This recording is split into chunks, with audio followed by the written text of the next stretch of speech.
Minilyon nga Pilipino ang sa iya nagbuto. Wala niya gina-expectar nga siya ang mga numero uno. Apang nag-ako nga hindi makasabay sa mga diskurso, kaya ang iya kinaalam tama gid ka, limitado.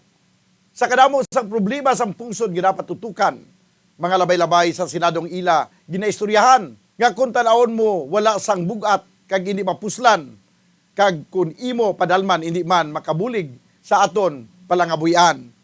Privilege speech ni Senador Ruben Padilla ang kaundan pagpauntat sang plane crash nga pelikula. Sa mga sinihan hindi dapat ipasalida kay makaguba kuno sang imahin sang gobyerno kay daw wala gid kuno nahimo sa mga Pilipino. Kadamo tani sa mga problema nga ila dapat resolbahon. Nga amo ang pagtaas ang presyo sa mga balaklon. Presyo sang sibuyas, Bombay dapat panubuon. Nga amo sa matag adlaw naton nga mga kinahanglanon. Ang ini nga pangunahuna pananawan ang ipadala ni Leo Seralbo sa Barangay Mansilingan, Bacolod City.